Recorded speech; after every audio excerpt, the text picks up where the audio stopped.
ultimately it's population that is what's happening to the planet. That is sort of the root of this. And it's a dangerous topic to talk about population. Yeah. Do you remember how everybody said the 2020s is when we need to get this done? Yeah. It's the 2020s. This is our chance. We got to make these changes in the 2020s.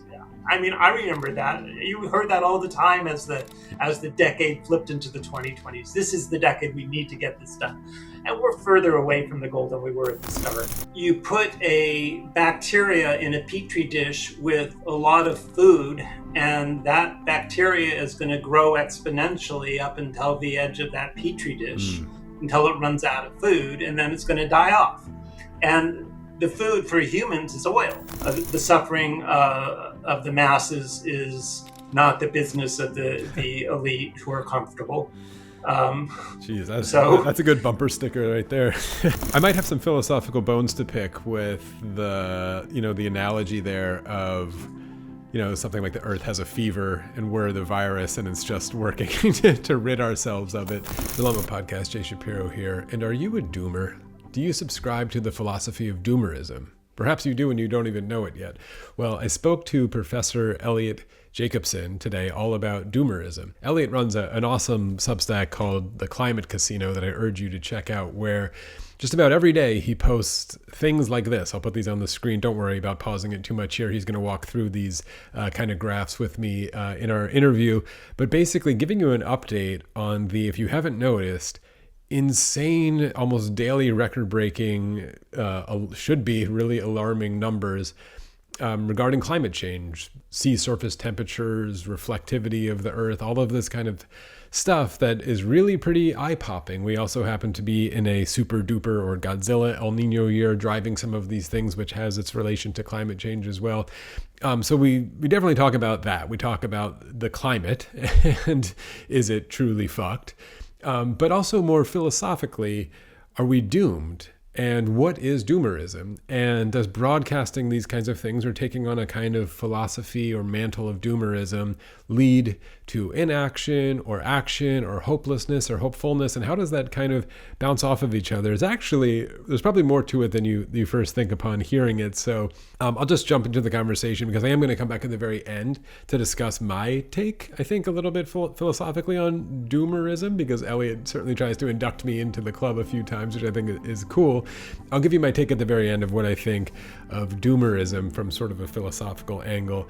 So I'll jump in now. Follow Eliot. It's all down in the pinned comment below. Follow Eliot Jacobson's Climate Casino on Substack. It's really awesome. Also, I'll mention again, I have a new book that's out now. It's called Insufficient Rewards. It's all about moral philosophy. Probably has a lot to do with this conversation as well. There's also a video companion series for the entire book that you should check out. All of that stuff for my book, Eliot's Substack, my Substack, everywhere else, down in the pinned comment. Like, follow, subscribe, hit the little button. Oh, also in this conversation, I got to produce this amazing little graph, so don't miss it. That's Elon Musk as a bacteria. You'll see. It'll all make sense shortly. So enjoy the conversation with myself and Professor Eliot Jacobson. It was an absolute pleasure to do. Enjoy. So I started my career as a professor of mathematics at a small university in Southeast Ohio, and I was there for about 15 years as a research mathematician, and I just made a move out to the West Coast, and I was very lucky to get a walk-on job as a visiting associate professor of computer science at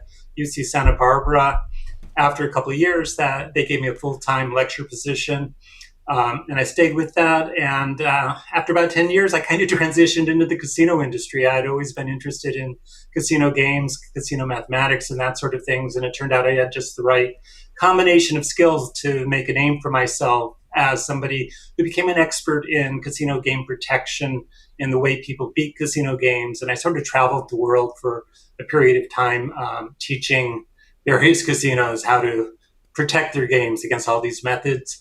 Eventually, I retired in 2017. I did a little local volunteer work with the zoo and a few other things. And then COVID hit, and I was looking for something to do in my own sort of at home. How could I start being a bit of an activist? And I just decided to go back to sort of my roots. I was interested in meteorology and climate science way back as a kid. And so I just decided to take the dive. and started looking at what was out there and what I could contribute. And I've just been active in it since for about 6 or 7 years now, just about every day, trying to produce something with the data and the things I've learned. Yeah, it's such an interesting bio. So this conversation is really, I want to accomplish two things, because it's kind of, a philosophy podcast. I want to talk about Doomerism as a concept or a philosophy. It's a debate and an argument that I really didn't know existed until I started peeling back the layers of it. And then the second one really is to share, I don't even know how to put these words because of the Doomer conversation, alert the audience to the insane graphs, the insane data that you just keep pointing people to. Like you said, you're not producing the data, you're not out there as a meteorologist, but you're just pointing to it, being like, hey guys, another insane piece of data, another record, whatever. So I'm going to be jumping back and forth between these two threads of the conversation. But let's start with that second one. You just sent me, before we got on here, I think like 8 or 9 graphs. I don't know, just like, you can even, I'll put these on the screen and just tell me, like, where are we at right now? Like, what is the truth of these kinds of graphs that you just keep shoving out into the world without a lot of comment, being like, here's another one, guys. What are we going to do? So we try and measure certain key parts of the planet through metrics, through numbers that are publicly available. The data is out there, and these numbers just keep on hitting new records. I mean, just it's sort of crazy how far we are traveling and how fast. And among the pieces of data I look at, for example, is the global surface temperature, which is at a record high right now. And that record dates back to data collected every day since 1940.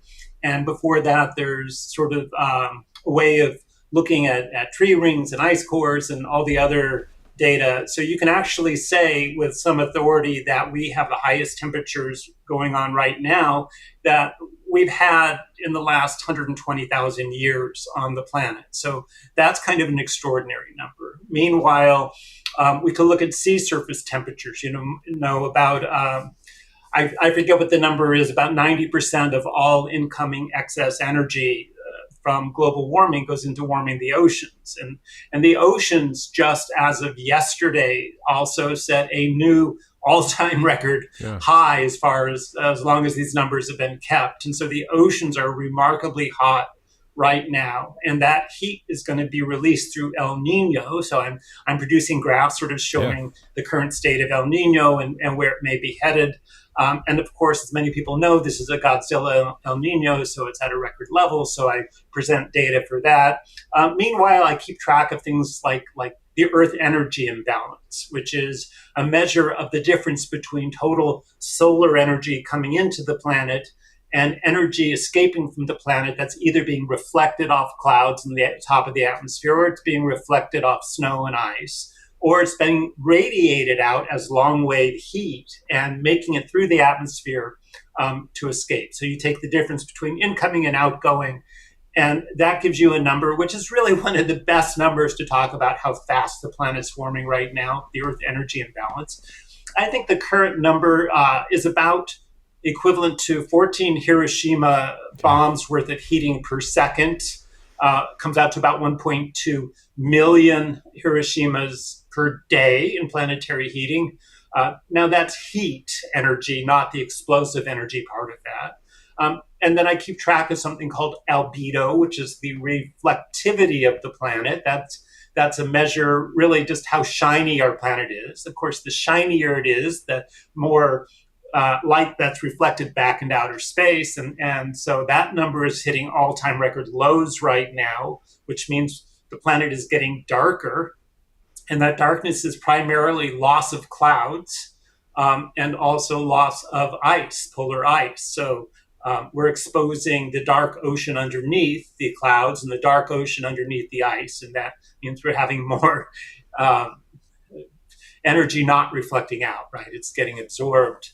And there's a couple others. I look at something called total precipitable water, and it's just there's so much data out there And the remarkable thing is pretty much every piece of data I look at is at or near an all-time record. And it's just, it's shocking beyond belief to see this stuff happen day after day. And you think the record from last year will never be broken. And then there we are, something even more extraordinary. So for example, August 2026 to date, the first 22 days of August, as of when this is being recorded, is the hottest start to August on record by a significant margin globally. And it's been over 1.6 Celsius more than the pre-industrial. If you think of the Paris limit of being 1.5, we're now at 1.6 or more. So, I mean, that's a quick overview of that part of my life as this sort of data person. Yeah. No, it's so yeah, let's get into the Doomerism stuff now, because a lot of what you just said, and I will have put the charts on the screen and people could pause them and stare at them all they want. At some point, it does have this effect of seemingly just washing over you, of this feeling of helplessness or frustration. You want to pull your hair out. How do we affect any change? Didn't we know this stuff already? We knew this was going to happen. We didn't stop it. Like, all of these thoughts run through our heads. You just feel helpless as sort of a cog in a giant capitalist wheel that you can't change anything. And that's where this Doomerism debate comes in. So what is Doomerism? Why do you get called one? Do you defend the term now? What are you, like, introduce, because I just recently got introduced to this sort of philosophical, practical, political debate of Doomerism, and it gets strawmanned in certain ways. So what is Doomerism to people who are first hearing it? So the thing to know about Doomerism is there is nothing that is strictly Doomerism, right? There, as Sam Mitchell, who is a famous Doomer, said, if you ask 12 Doomers to give you their definition of what it means to be a Doomer, they'll give you 13 different definitions. So the definition really is an individual one. And so we have to look at individuals who sort of historically are known as Doomers. And maybe the first one you would know about is Thomas Malthus, right? The Malthusian doctrine that population is exponential and the increase in food production was linear. And so eventually people start starving to death, right? And so would be called a population doomer, right? Somebody who is sort of predicting the end of civilization based on some science and mathematics and quality predictions. And you could follow that up with the Club of Rome with their planetary boundaries, their idea that we can do simulations of all possible futures, including population and industrial production and resource availability, and we can model that out, as they did in their book Limits to Growth, published in the early 1970s, and pretty much predicted doom by the mid-2030s, which is right on track. So what kind of doomer are they? I mean, is that really just somebody who walks around feeling sad and gloomy? No, those are people who are just looking at the numbers and creating models. You have someone like William Rees, who is a population ecologist who speaks about the so-called ecological footprint of an individual. How many planet Earths does it take to support the population we currently have? And I think the numbers at present is 1.7 Earths. Our population is using the equivalent of 1.7 Earths worth of regenerative resources a year. And so, again, there's sort of a predictive quality to that. Or William Catton, who wrote the book Overshoot, talked about the fact that population will eventually hit these thresholds before an inevitable crash, and talks very much about the sort of sociological aspects of what's ahead.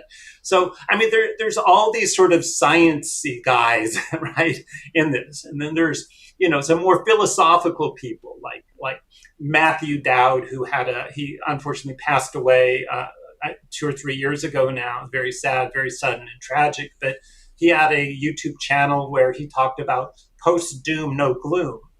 And he was a sort of a religious, spiritual speaker on this, or Catherine Ingram, who talks about grief, and approaches doom from the perspective of sort of planetary hospice and Zen and Buddhism, and how do we deal with these emotions? Anyone who has been paying attention in our world knows that we are in big trouble.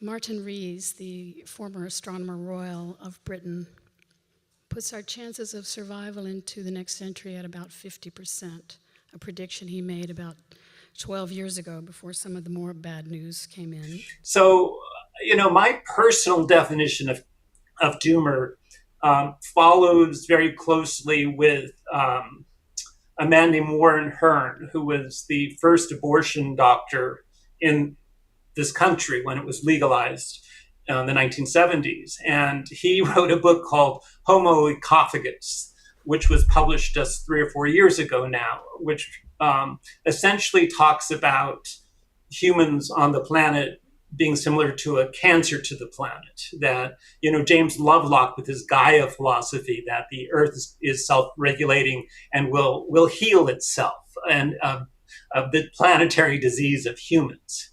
So that's sort of the area that I focus on personally when I think about this, is this idea that there is nothing inherently possible that humans can change into that will keep them from being what they are.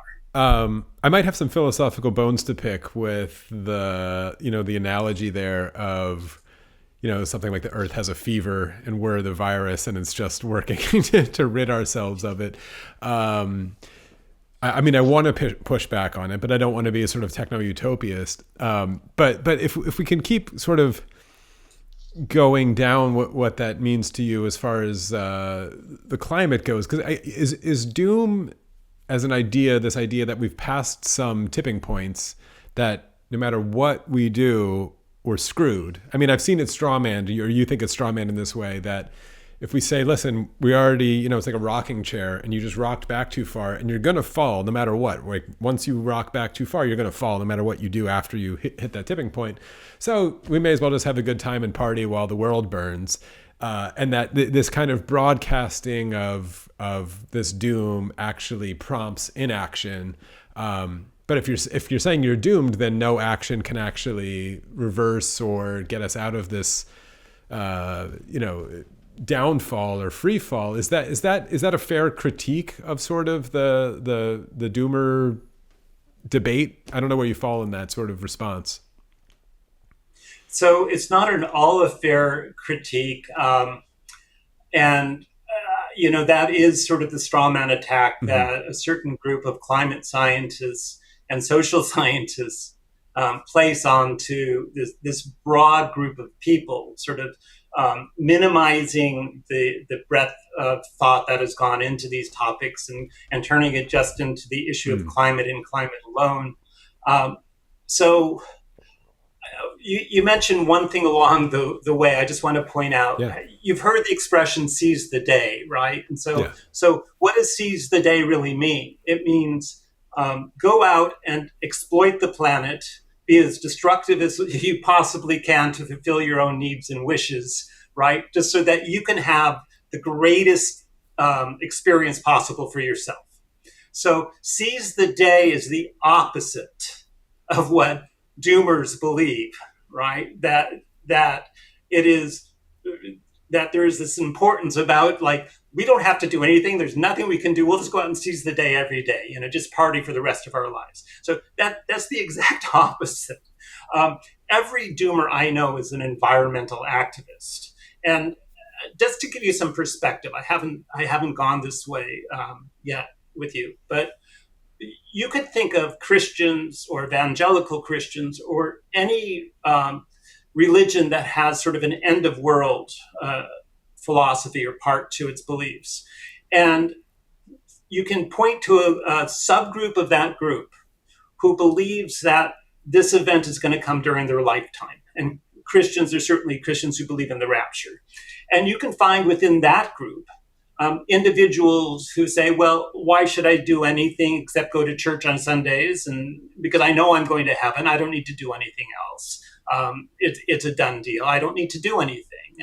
And you can even find people who say, well, the more destructive I am, the faster I could bring about the rapture and the return of Christ. So when you talk about inactivism among doomers, you have to realize that inactivism is a feature of anyone who has a belief that the planet may come to an end or humanity may come to an end soon. And it usually refers to a very, very small subset of the people who hold that belief. So, for example, most Christians believe that they should safeguard the planet, that it's their obligation to manage God's gift of this planet and be kind. And it's you don't think every Christian out there is going to be this sort of wackadoodle, and you shouldn't think that way about doomers either, right? So doomers, among them are Christian doomers, right? Among the doomers are AI doomers. Among the doomers are all the preppers with machine guns up in Idaho, right? So you cannot narrow it down to this thing called climate doom. And then from that group, take a very small group, and I don't even know who those individuals are because I've never met them, but say that those people are the prototype for what we all are. And therefore, we're just inactivists. The straw man is so transparent in this, this sort of way of thinking about it. So the first thing I'd ask you to do is sort of expand what doom means to the fullest possible scope you can. Include everybody who has a philosophy of the end of the world that comes in any context and bring that into the party, right? Mm-hmm. And don't try and limit somebody to be one thing. And again, Sam Mitchell's definition, 12 doomers, 13 definitions. Yeah. And I have even more types than that cataloged. Yeah. Yeah. So what, I take it you count yourself as an activist now, a climate activist. I mean, an activist an ecological activist. Ecological activist. I don't know, explain why that's an important distinction for me. But then also, I mean, what, I guess for the people who are interested in that specific activism, like what can be done? What do you hope when people are, hit in the face by all of the charts that you're throwing at them, they will go out and do? Like what can be done to make the earth more shiny or whatever? And tell me why that ecological versus climate sort of matters for you philosophically. So I'll give you first me, and then I'll give you an example of another person. So for me, what it means is doing what I can to preserve the natural world as much as possible.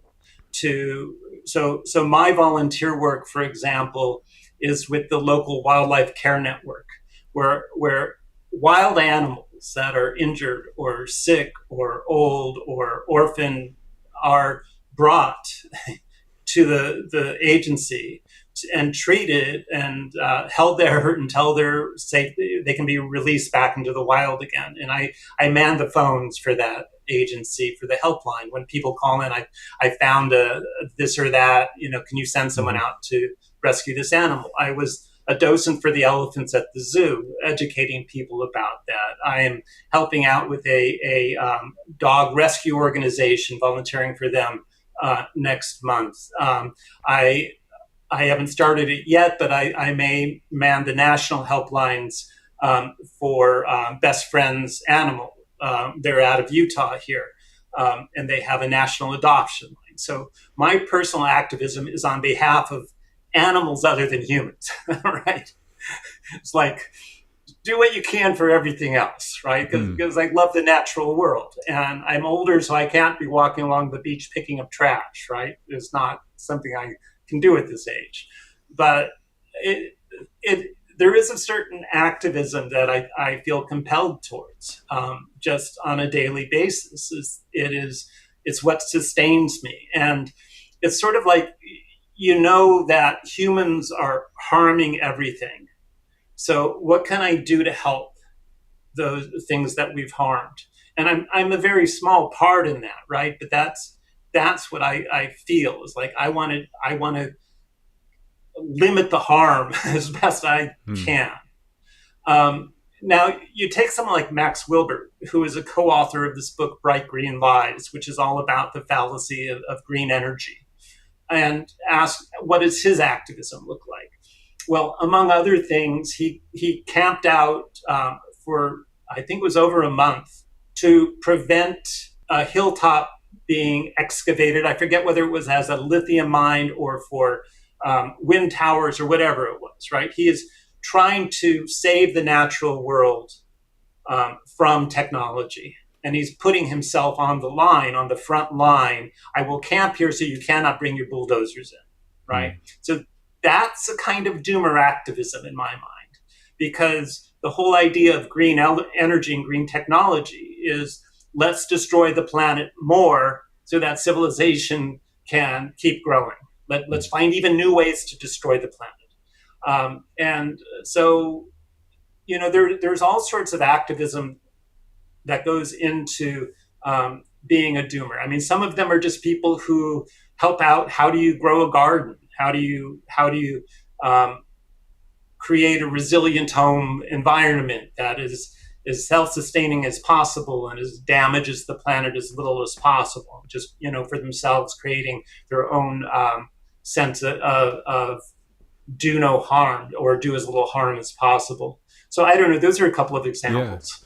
Yeah, no, that's good. I'm curious as you're talking, like if there's, I know you're an advocate of maybe the degrowth conversation or degrowth movement. I'm curious if there are conceptual ways to sustain the kind of way of life we have, or we've come to think is normal under sort of the capitalist world we're in, that wouldn't destroy the planet or lead to these 2, 3, 4 degree increases that might be uninhabitable. Are there ways? I mean, even just conceptually, I know you've talked about cloud seeding and like all these kind of techno sort of interventions to let people still live the way they live, but not destroy the planet. I guess I'm trying to sort of still carve out if the end game still allows humans to exist on Earth, yeah. Yeah, I think there's a big difference between the collapse of global industrial civilization and the extinction of humans. Yeah. There's a big gap between those two. And there are doomers out there who believe that human extinction is an inevitable consequence, and in some cases very much in the near term, within the next 5 years. And there is a line they can draw from now till then that follows a sequence of steps, which includes the meltdown of all the nuclear reactors on the planet, and essentially all that's left is cockroaches. But if you just ask the question, can we sustain civilization? Well, there are certainly things we can do that will push the cliff off further into the future. And those things would include certain types of geoengineering. We can try and increase the reflectivity of the atmosphere by putting sulfur up there, or actually putting mirrors onto the surface of the planet. There are ways of seeding clouds. There are ideas of space umbrellas, that we put out in outer space that block a certain percentage of the incoming light. So there are far out ideas. There's more practical ideas that some people have been trying to work on for a long time. For example, carbon taxes of certain types. That the idea is if it costs more to use fossil fuels than it does to use these alternative energies, you'll gradually move more towards electric and away from fossil. And there's a lot of people who just sort of put down the line, like, no fossil fuels. We have to stop using fossil fuels, period. And while that's a nice line to be able to say in some theoretical sense, there's absolutely no practical world in which we can do that for any number of reasons. For example, 8 billion people, feeding 8 billion people is just not possible without fertilizer, and fertilizer requires nitrogen, which requires the Haber-Bosch process, which requires fossil fuels. So just, you stop using fossil fuels, and that's just not, it's not going to work. And so there are sort of these impossibilities out there that a lot of sort of people who like to have a big slogan with it, no meat behind it, will espouse. I think net zero is sort of a similar idea. It's not possible or practical in the world we actually live, but it's theoretically possible. Yeah. Well, let's stay on the theoretically possible stuff, or, the the paths of actually doing something to even if it's to push the cliff much further into the future, and why we're not, and then the strategies of why we're not, or in your view, why we're not. So I'm curious about, in this Doomer debate and conversation, about the extravagant headlines that scare people but then don't come to fruition. This whole, the Earth will be uninhabitable in 5 years, but then 5 years happens and here we still are. And then you get people saying, look, I told you it was all bullshit. Or just, sort of the impact of these huge headlines, or any of the charts that you put up there. The one that I think that grabbed my novice attention the most was learning that it was 90 degrees in the Arctic Circle last week or something. And I was like, holy shit, that just sounds insane to me as somebody who doesn't follow this stuff that closely.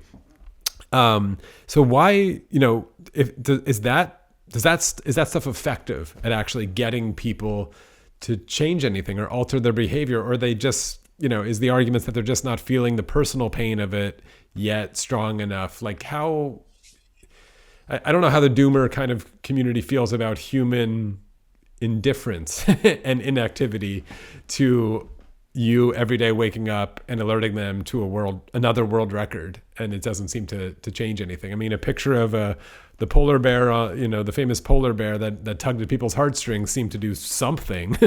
I don't know, like to hack the system, but yeah, how do we get people to actually, I don't know, care more? I don't know what to say about it. Yeah, so that's kind of a tragedy there, right? It is, because, there is this sense in which we think that there will be some level of rhetoric, some level of some metaphor we can use, some language we could use that will pierce the veil for people. And, the UN secretary saying that the oceans are boiling, or this overused window of opportunity, the window will close in 5 years or 10 years. I mean, there are so many attempts in climate communication to wake people up. And as you stated, there is then the pushback that if that headline involves some sort of prediction that doesn't come true, then that's used as evidence for the status quo to reject the science. And so as a consequence of that, the scientists are very timid and humble when it comes to making these extreme predictions. And so we get less and less of sort of the predictive quality appearing in the media, and more of these outrageous headlines. And you feel the gap between the two of them. So I think you may be missing a point there, which is that I'm trying to convince anyone to be something different. I'm not. I honestly, it's not an intention of mine in the least. So I have an academic background. I'm just guessing you have an academic background as well. And what I do comes from just a basic premise that knowledge serves the greatest good in the public domain. I'm not sure what that good is. I'm not sure what the good is I'm pushing for. I just know that if I provide knowledge, I'm contributing to the greater good of society. And that's enough, right? And whether that knowledge does or doesn't change minds is not is not part of the equation. I will say that I get a fair number of people who thank me for expressing the opinions I do and say, hey, that clarifies, my own thinking about things. But I cannot ever remember getting a message or an email that said, oh, I used to be a climate change denier, but thank you for your data, right? And I'm sure you're familiar with things like the backfire effect, right? Which is a cognitive bias that says that um, the more evidence is provided to you about your being wrong, more factual evidence is provided that your belief is a false belief, the stronger you will adhere to your false belief. With this whole world of bias, cognitive bias going on here, it's and these extraordinary headlines coming out that are meant to scare, and the reticence of the scientific community to back that up. You do have sort of a soup here where progress self-limits itself in terms of change getting affected in any reasonable timeline. Yeah. Well, then that's a great answer. But then, like, in your view, why is this happening? Why are we breaking all these records? I'm just talking about climate here in specific because it's such a frustrating one. Why does it seem so hopeless that we can turn any of these things around? I mean, we've been having, and I've seen some of the people we've talked to, they put these charts up that show CO2 just increasing, and then they map like all of the meetings we've had about it globally, and it doesn't seem to, like, there's no correlation. We can have a million meetings about it. We'll have COP20, COP50, COP whatever, and nothing seems to move it at all. So what is fueling climate change? Psychologically, philosophically, economically? It sounds like it's such a basic question, but why is it going that direction? If we know it's going off a cliff, what are we doing? What are we doing here? Well, it's going that direction because you put a bacteria in a petri dish with a lot of food, and that bacteria is going to grow exponentially up until the edge of that petri dish, until it runs out of food, and then it's going to die off. And the food for humans is oil, right? So, the population, if you look back through, let's say, 10,000 generations of humans on this planet, that would be about 150,000 to 200 years worth of humans. Essentially, there was the same number of humans on the planet for, out of those 10,000, at least 9,950 generations, right? There was roughly, and life changed very, very slowly. If there was an innovation, that innovation, for example, agriculture 10,000 years ago was a big innovation. Well, fine. Once there's agriculture, there was growth. There started to be civilizations that we can document. There's cities, there's roads, right? Now their languages developed. All these things happen once we start having agriculture. Well, fine. We have agriculture that self-limits up to a point. And then, we discover oil. And suddenly we have access to a food that allows us to, it's a sugar for humans, right? So we can just start developing the industrial society. And that is, what defeated Malthusian doctrine was oil. And that's what has led to the last essentially 20 to 30 generations of humans doing what no other population of humans did before, which is grow exponentially from a 500 million or 1 billion up to 8 billion in the course of 100 to 150 years. Double and double and double again. So we are eating our way to the edge of the petri dish right now, and there is no stopping that. There's nothing that's going to stop that. You can try and have a couple of good people and try and argue, oh, we need to stop this, and you're seeing lots of that. The just stop oil people, so on. But there's too many people on the planet, and you talk about degrowth, and the problem is that degrowth really references first world countries. It doesn't reference Africa or parts of South America or other sort of impoverished parts of the planet. So the idea is we go down because every one of those people wants to have a life like ours. They all want better food. They all want better housing and air conditioning, and I'm sure they'd like some good entertainment too along the way. So the idea that we can degrow our way out of this it's not what degrowth really means.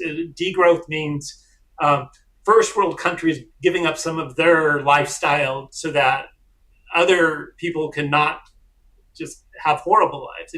But it does not mean slowing everything down somehow so that we'll get out of this. Stop eating the candy. So I mean, that the answer is that we're not going to stop growing as long as we have access to this, and the only possible consequence of that is growing up to the edge of the petri dish and falling off a cliff, a population cliff. And that's going to happen. It's going to happen because our waste products, this bacteria, our waste products are killing the very environment that we are consuming. Yeah.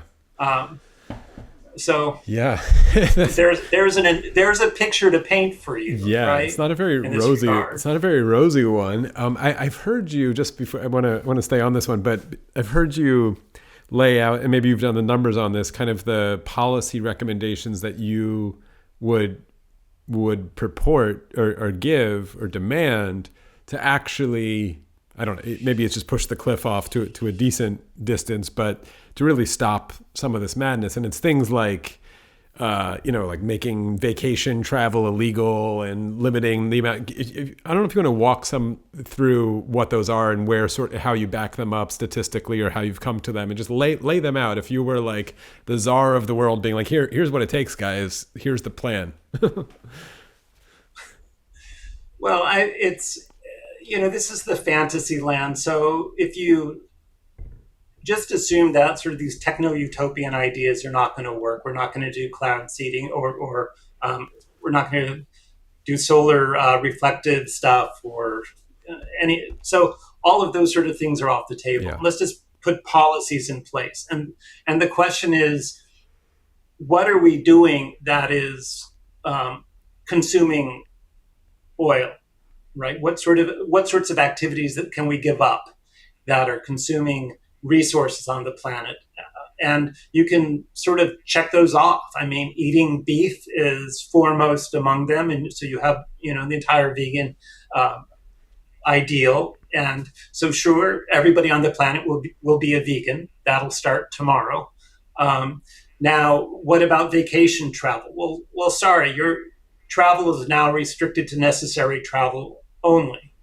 And so what is necessary travel? Well, you may have a job that you have to drive to, but if you can do it remotely, you're now required to do it remotely. And no visiting family, no visiting friends, no going on vacations anywhere. You're just staying home, other than possibly shopping or going to work or school, or what the necessary parts of your life. We are forcing everyone to take public transportation.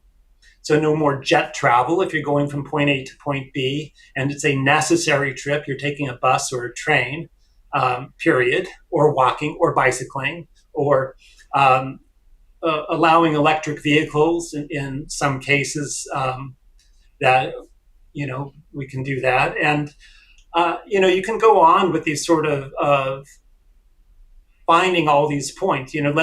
Let's absolutely get rid of all foods in the grocery store that are calorie, sugar, and fat intensive, so that people can no longer create health problems that require the industry that, and it's a package of sort of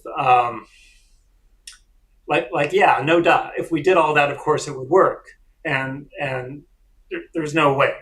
So because we cannot change who we are, or we don't have strong enough leadership to impose sort of the climate emergency restrictions, we have to come up with these sort of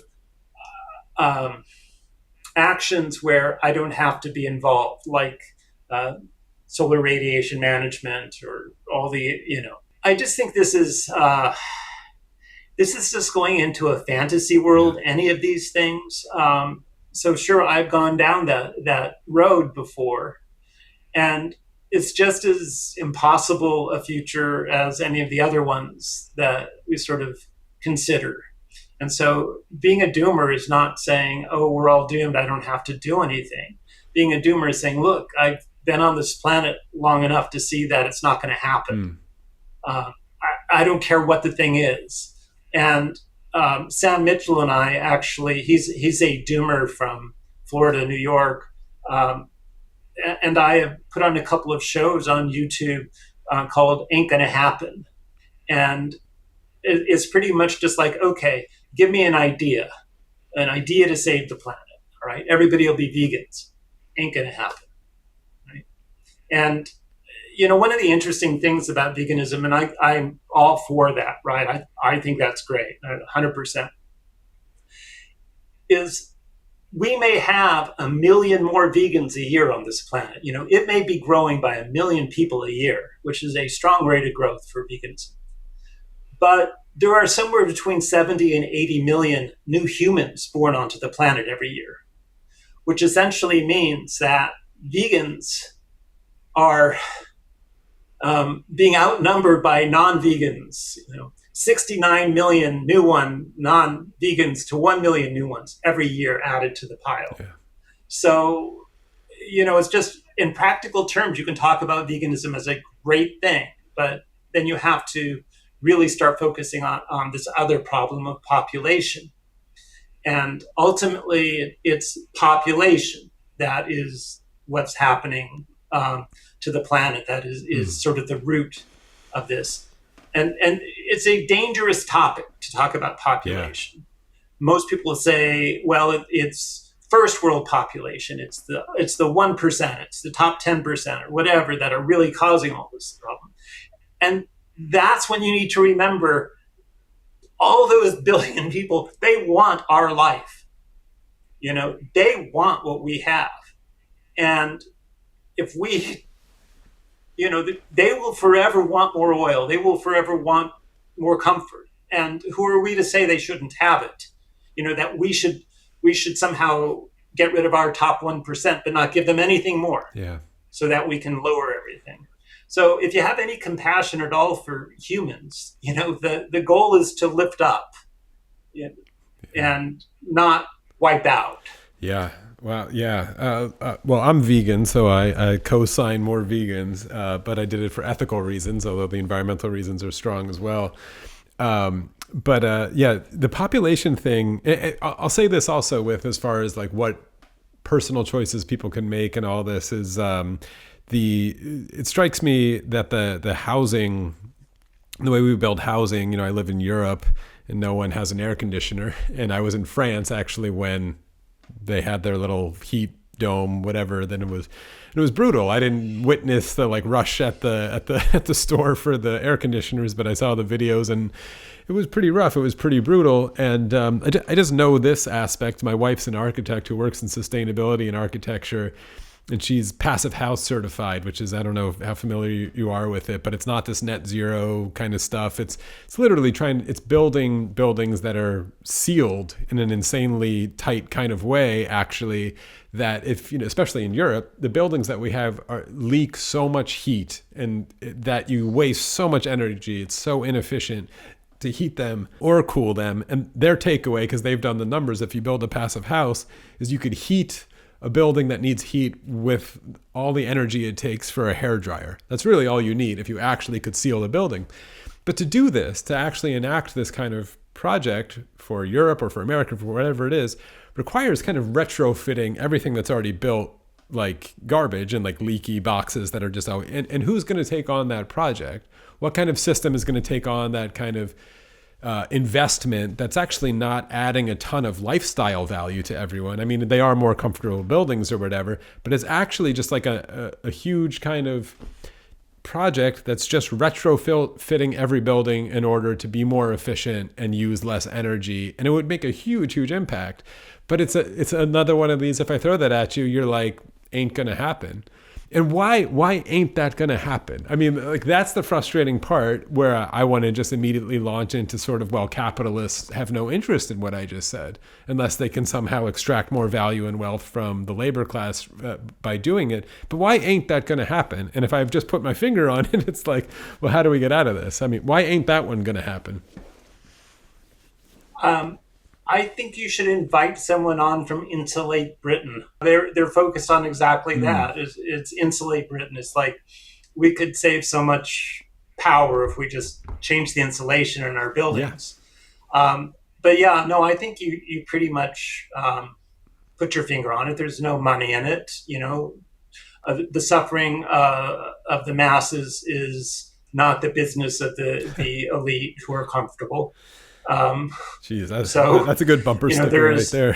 It's we're in the days of Les Mis. We're in the there's just poverty, revolution, and suffering, and it's falling apart. And the people who have the money and power to make the changes have no incentive. In fact, they are incentivized to do exactly the opposite, because the harder the conditions are for you, the more you'll have to spend on electricity or food or other things to make life sustainable for you in those environments. So there's actually incentive not to do these things, right? So it's not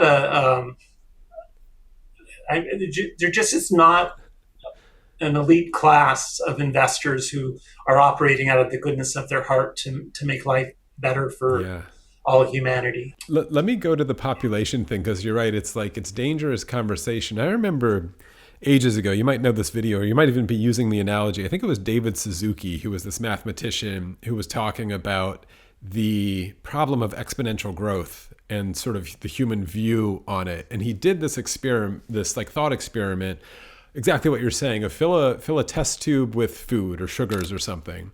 Then you put one bacteria in it, and the time scale is every minute it will double. So you just start with 1, and then 1 minute later it's 2, and then 1 minute later it's 4. And this whole thing could be like 1 million sugars, and you're like, oh, I have all the time in the world. This is never really going to be a problem. And the problem with exponential growth and the human in it is, imagine you're a bacteria and you've been growing in this thing, and you're one of the little population of bacteria. And let's say the test tube is a quarter full of bacteria. So it's 3/4 still full of food, and it's a quarter full of bacteria. And then there's you, Professor Eliot Jacobson, who's like, guys, I've run the number. Right, you're already doing it. Like, I've run the numbers. And we have 2 minutes until we're done, until we're out of food. But the other bacteria looking around is like, this guy's an idiot. It's 3/4 full. There's so much food here. But 1 minute passes and you're half full, and then the next minute passes and you're full and you're done and you're fucked.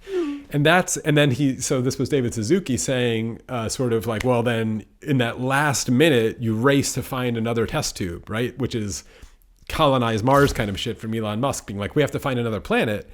And then let's say they really do it, right? Let's say he's like, cool, I found another test tube and it's full of food. And you know what you've done? You've bought 1 more minute because another minute. So this whole exponential growth is something that sort of breaks our brain when it comes to danger and existential risk and this kind of stuff. And it's why the climate scientists are trying to announce this alarm. But let me give you I don't know if there is a scenario. Can I? You absolutely can. Yeah. Let me speak to that for a second. Yeah, absolutely.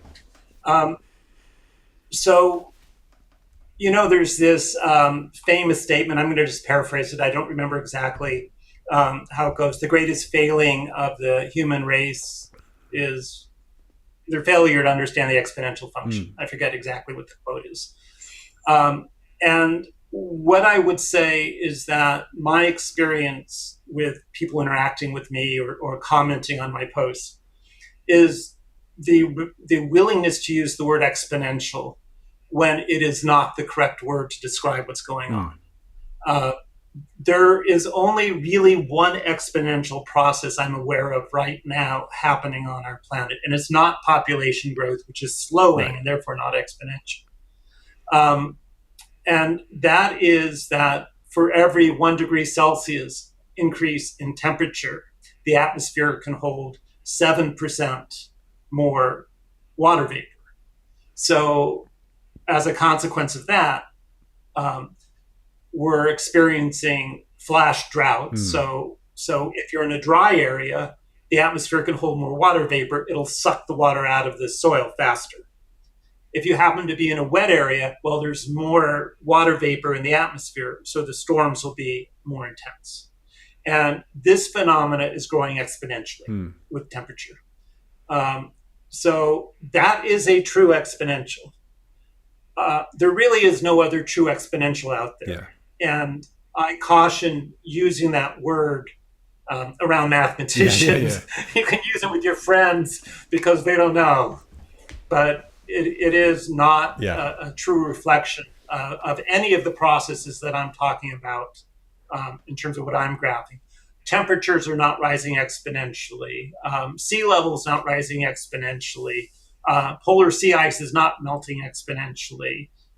The planet is not growing darker exponentially.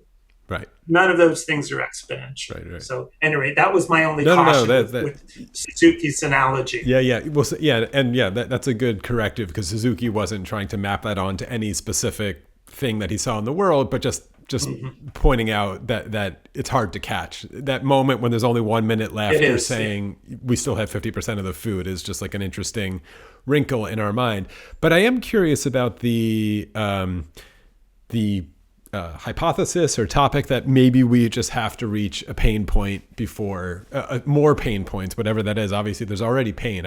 I was in France, it hurt, but more pain points that are even worse before we get there. I had a friend when I lived in New York who used to always get frustrated with this problem, but he would always point to the historical instance of the big stink in London. If you know sort of the history of literally the city just beginning to smell like shit and becoming so bad that eventually they did something about it. And it was in the 1850s.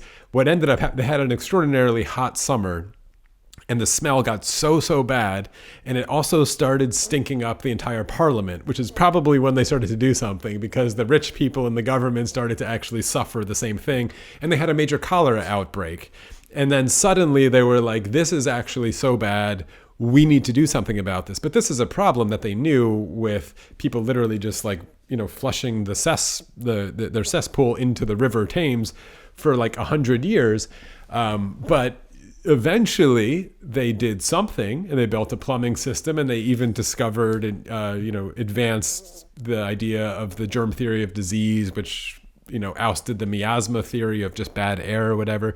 But it took London and many other cities in the world who were industrializing being nearly unbreathable. I mean, it's such a disgusting kind of analogy, but is there an analogy for the climate that we just haven't hit that level of the big stink yet? So that is a great question. And a sociologist by the name of Dana Fisher wrote a book called Saving Ourselves, may have been the title. It came out, I think, 2 years ago now. And the thesis of that book was there would be something called the anthro shift coming our way. And the anthro shift would be a global shift in human consciousness about climate change that would come as a result of some global events that made people realize that now we have no choice but to take these drastic actions. So she calls herself an apocalyptic optimist, or shorthand in the Doomer speak would be an apocalyptimist. And this is somebody who views apocalypse, in other words, global destruction due to climate change, as an inevitability, but believes there will be some point based on that destruction that we realize we need to take global action. And what she used as an example to back up this thesis was the global response to the COVID pandemic, which involved locking down cities, right? And you might remember our freeways were empty, right? Nobody was going out to the stores. They were having food delivered to them. the streets were empty, the schools were not in session, and so on. And for that period of time, the rate of CO2 entering the atmosphere dropped by 7%. So that was a true step in the right direction for climate change. Lasted about 2 or 3 months. China welding people into their apartments. You might remember that. And then the pushback came, right? And the pushback got stronger, and now we're at 110% in the other direction. Maybe we're just 100% in the other direction. So at least at the outset, if you look at those first couple of months, that is where we need to go as a planet, which is exactly what I was saying when you asked me what is my solution, right? That is what we did at the start of the pandemic. That is exactly my solution. Only you need to keep going and make it stronger and stronger and stronger over time. So what you are suggesting is that we will have the equivalent of a global pandemic, only in climate terms, that will initiate a global response. That may very well happen for a month or two, right? And then there will be a pushback, because whatever those global events are, they're not going to just continue. There'll be, there was a storm in Valencia, Spain, that wiped out, right? And that's not on the news anymore. What happened in what's happening this year in France with the rivers, and Spain, and now England, and drought, and all those things doesn't make headlines anymore internationally. Half of the big island of Hawaii, the East Coast, has been decimated by that hurricane Lala or whatever that went through there. That even didn't touch the news. So what is it going to take for a global event to happen? What global event do you have in mind here? Yeah, I don't. Right? Yeah. A pandemic is clearly a global event, but what climate event is global? And if you can say, well, it's a flood here and a drought there and a fire there and a hurricane there, and they all happen at the same time, it's not conceivable to me that analogy holds in the climate world. But I just want to let you know that at least the thesis you're bringing up has been studied and is sort of on the books as something that a respected sociologist is putting out as a possible future. Yeah, no, that's quite good. I can't imagine it either. I mean, that is the problem. There is no global hurricane. It's always happening somewhere else. Or if it happens to you, you care about it for a while, and maybe it becomes your life cause, but it's not always a hurricane outside. And that's right. That's the issue. And when it came to the big stink analogy, it wasn't the stink that did it. They were willing to live with a pretty smelly world for a long time. It was actually getting cholera and dying and seeing your loved ones die. So it takes this pretty deep level. I mean, you could be a COVID denier for a long time, but if you started coughing, you probably got concerned about it. Even Donald Trump himself was making a lot of noises until he apparently was almost on a ventilator. And then suddenly he was like, actually, I think it's kind of a real deal, guys. So it might take that, which, it's for the climate, there's just unfortunately not an analogy that works for me either there. And these charts that you're pumping out are just numbers, and I don't think anybody is responding anymore. Yeah, so, no. Yeah. I mean, I live in this esoteric world, theoretical world, and that's fine by me. But there are some extraordinarily gifted writers on Substack, for example, writing about civilization and collapse and all the issues from a perspective that, I just don't have the chops to go there. I'm in my lane, right? Yeah. I don't pretend to be George Socarides or Sarah Connor or any of these other brilliant authors that are writing on Substack and elsewhere. The Guardian has amazing articles all the time. Bob Berwin is brilliant, and there's when you have that sort of intensity of factual information and intensity of sort of rhetorical explanations, metaphorical explanations of what's happening on the planet and where we're going. And you put those together and you say, well, yeah, and even with all that, and with the droughts and the fires and storms and everything, and we're going in the other direction. At least in the U.S., we're going in the other direction. We are opening forests to oil exploration. We're dismantling wind turbines. We're it's just crazy time. And you might remember, think back 6 years ago. All right, right. Put on the little memory cap.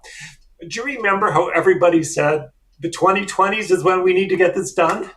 It's the 2020s. This is our chance. We got to make these changes in the 2020s. I remember that. You heard that all the time as the decade flipped into the 2020s. This is the decade we need to get this done. And we're further away from the goal than we were at the start. So I don't know why you're not a doomer, honestly. I think you make a very good doomer. And doomers can be vegans, by the way. There's no problem with a doomer being a vegan, because a vegan respects life on Earth, right? It respects all life.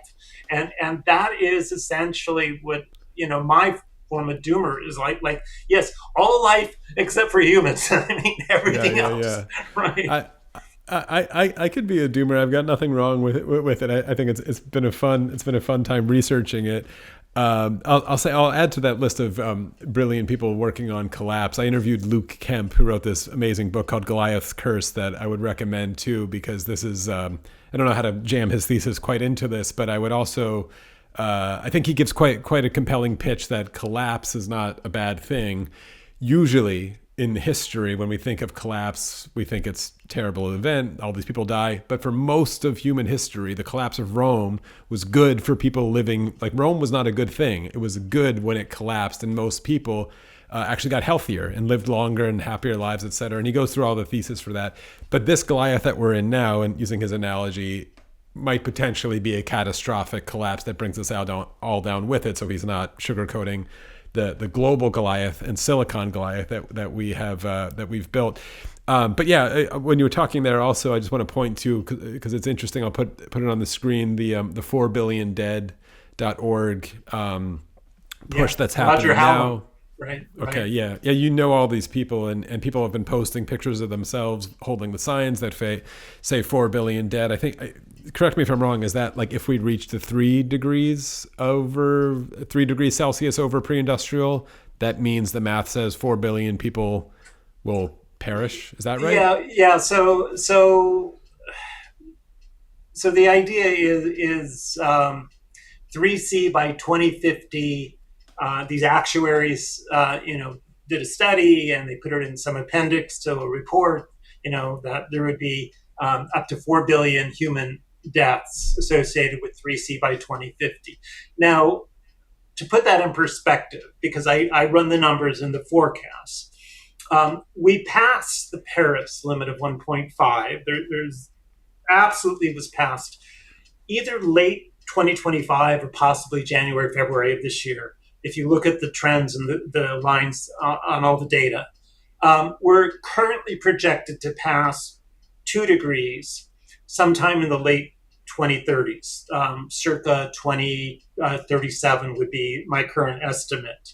It could happen earlier than that. It's not going to happen later than that. The best I could say right now is we're looking at about 2.5 degrees by 2050. So that 4 billion dead is an extreme case that is not the most probable future. So this would be an example of sort of headlines that take doomerism to the edge of sort of reasonably where it should be taken as a form of communication. I would, as somebody who likes to talk about bad possible futures, I look at a bell curve, right? Roger Hallam is taking this point way out on the tail of the bell curve and creating urgency and action towards social revolution, which is his objective, right? We need to have an entire social revolution on the planet based on an extreme point on the bell curve.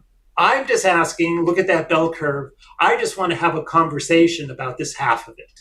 I just want that half to be on the table to talk about, because all of this is bad. And what happens is that it's the left half of this, or right half, depending on how your computer monitor is set up, that is where the climate scientists are reporting. They're refusing to even look at this other part of the curve. So I'm just satisfied to have this conversation.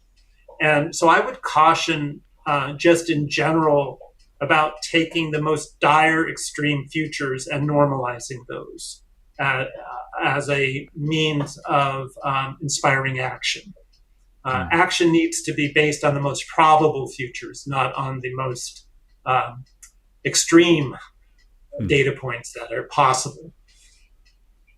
This is also an argument I had against the book The Uninhabitable Earth by David Wallace Wells. This is a book based on a series of essays in the New York Times in the late, 2018, 2019, somewhere around like that. And again, what he did was to take the most extreme of extreme futures, map those out to the year 2100 and say, okay, we're at 10 degrees C and 100 feet of sea level rise, or whatever the future was he created. And it loses credibility for people who actually want to talk about the most probable futures and say that's bad enough, right? That is bad enough. The most probable is already collapsed. The most probable is already suffering all over the planet. We don't need to be this extreme to make the point. Yeah, that's good.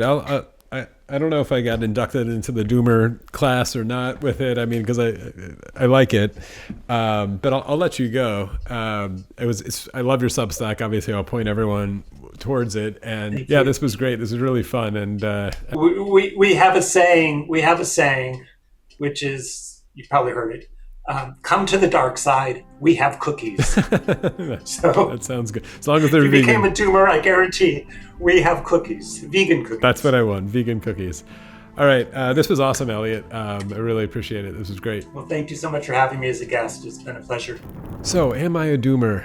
Are you a Doomer? Are we Doomers? What is Doomerism? I really kind of love this concept. And I think I'm going to reference philosophically being doomed, I think really is this situation of no matter what choices, no matter what paths you take, it's bad, right? The end is death and destruction no matter what. That's what being doomed really means philosophically. And then how do you live in a situation once you have decided you're doomed? And I'm going to set aside whether it's possible to become undoomed in the situation of the climate.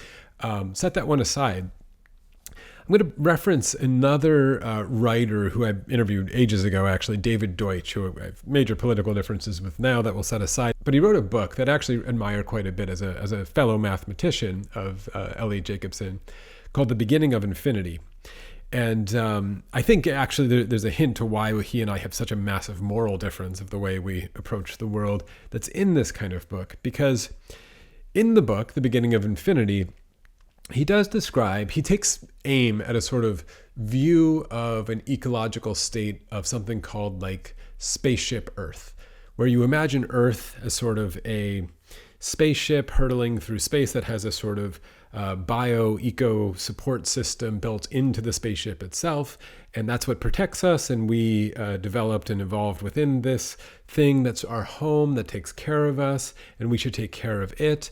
And that's the relationship that we've thrown out of whack with our industrialization and modernization. And we are now endangering our own eco life support. And he criticizes this, saying, it sounds really nice, and to some degree it's true, but actually this is a really inhospitable place. The universe and even the Earth itself is trying to kill us all the time, trying to extinguish us, trying to push us out. And, species go extinct all the time unless they somehow figure out through this creative endeavor of knowledge creation how to survive, how to insulate and escape this kind of terminal condition of existing in a hostile world. And so our task is to gather and generate and create as much knowledge as we possibly can in order to manipulate the universe around us, to fortify our place in it and expand, et cetera, et cetera, et cetera. And so he's very much a sort of techno-utopian in that sense. And he would then equate all of that activity of knowledge creation and in this abstract sense as civilization. And then there's forces that sort of resist civilization in that regard. And in the long scheme of things, he can make an argument of something like, well, an asteroid is on the way to hit Earth. At some point, statistically, an asteroid will smash into Earth and be a catastrophic event, which will kill maybe everybody and everything. And we have no defense for it, unless, of course, we figure out a way to have a defense for it by deflecting it or by coming up with some kind of technology that dodges it or moves it or whatever it is, or we have other planets to inhabit, et cetera, et cetera, et cetera. And so in the abstract, we're doomed unless we figure out a way to get knowledge to get out of it, right? We will be undoomed if we can stop the asteroid. That the asteroid is an analogy there, but also a literal event possibly. And I think that compels a lot of people to become sort of techno-utopias, that we have to go as fast as possible and generate knowledge and acquire knowledge as fast as possible in order to fortify ourselves, because that's the way we're going to survive. Now, philosophically, and again, this is where he and I would depart drastically. He is, I think, there making the moral mistake of putting survival itself as the highest aim, as the highest good, rather than a means to an end, where I would put, of course, something like flourishing or integrity or living with purpose in some way over survival. Survival for its own sake, I think, is empty and meaningless. By the way, these arguments are fleshed out more in my book, Insufficient Rewards. So how does this relate to Doomerism in my take? Well, the climate, whether that's a good analogy for this asteroid or not, is an interesting conversation. But I think on a personal level, on an individual life, on an individual level, we're all doomed. The asteroid is coming for all of us, right? And it's called death. Now, you can make an argument about outrunning death or living forever, or can we upload our consciousness, whatever. I think all of that is the same kind of morally fraught mistake that someone like David Deutsch is making. Maybe I should do future episodes just on that kind of philosophical conversation of, ought we live forever if we could? But the asteroid is coming for all of us. Death will come for all of us. It will hit us one day. It's out there somewhere. We're not exactly sure when. We all hope it's a long way off in our lives, but it will hit us one day. So am I doomed? Are you doomed? Is everyone you know, are they all doomed in some particular way? Well, yeah. And so what do you do every day, knowing that the asteroid is out there and trying to hit you and come for you one day? What do you do every day? How do you live with the inevitability, the doom asteroid coming to get you at some point called death, where this will end, let alone what might happen after death, but this will end. This is doomed. You're doomed. So what are you doing now? And I think in that sense, we kind of all are doomers. We all can appreciate the approach of doomerism. And so I'll leave that there. In that sense, I'm very much inducted and in the question of doomerism on a philosophical, almost existential level. You could call me an existential doomer.